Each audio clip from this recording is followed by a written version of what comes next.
వందేళ్ల క్రితం ఒక నిశ్శబ్ద కదలికగా మొదలైన ప్రయాణం ఈరోజు ప్రపంచాన్నే తన వైపుకు తిప్పుకునే స్థాయికి ఎలా చేరింది?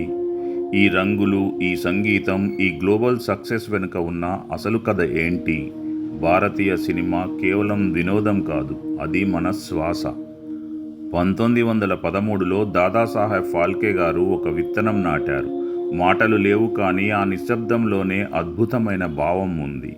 అప్పట్లో సినిమా చూడటం అంటే ఒక ఆధ్యాత్మిక అనుభూతి. ప్రజలు థియేటర్లకు దేవుడిని దర్శించుకోవటానికి వచ్చినట్లు వచ్చేవారు. అదే భారతీయ సినిమాకి పునాది.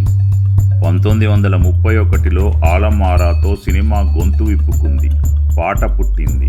50వ దశకంలో పదం ప్రాణం పోస్తే రెహమాన్ గారు వచ్చిన తరువాత సౌండ్ ఇంజనీరింగ్ మారిపోయింది. నేడు భారతీయ సినిమాలో పాటలేని కథను మనం ఊహించలేము. అది మన కథలో ఒక అంతర్భాగం. అసలు మన నటులు ప్రపంచాన్ని ఎలా మెప్పిస్తున్నారు? దీని వెనుక 2000 ఏళ్ల నాటి నాట్య శాస్త్రం ఉంది. ఆంగికం, వాచికం, ఆహార్యం, సాత్వికం, ఈ 4 అభినయాల కలయికే మన నటన.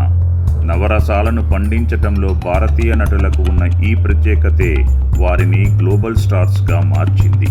సినిమా కేవలం వినోద సాధనం మాత్రమే కాదు, అది ఒక సామాజిక ఆయుధం. మన సమాజంలోని అంటరానితనం, పేదరికం, స్త్రీ సాధికారత వంటి అంశాలపై సినిమాలు పోరాటం చేశాయి. కథానాయకుడు అన్యాయాన్ని ఎదిరిస్తే అది చూసిన కోట్లాది మందిలో ధైర్యం పుట్టింది. సినిమా మనకు ఎలా జీవించాలో నేర్పింది. సమాజాన్ని మార్చే నిశ్శబ్ద విప్లవంగా మారింది.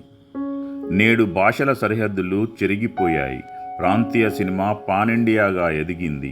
మట్టి వాసన ఉన్న కథలు, అత్యున్నత సాంకేతికత తోడై నేడు ఆస్కార్ వేదికపై భారతీయ జెండాను ఎగురవేస్తున్నాయి.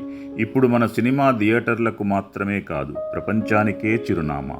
రూపం మారవచ్చు, సాంకేతికత మారవచ్చు, కానీ సినిమా పంచే ఆ భావం మాత్రం ఎప్పటికీ మారదు. ఎందుకంటే భారతీయ సినిమా మన సంస్కృతి, మన గౌరవం, మన చరిత్ర.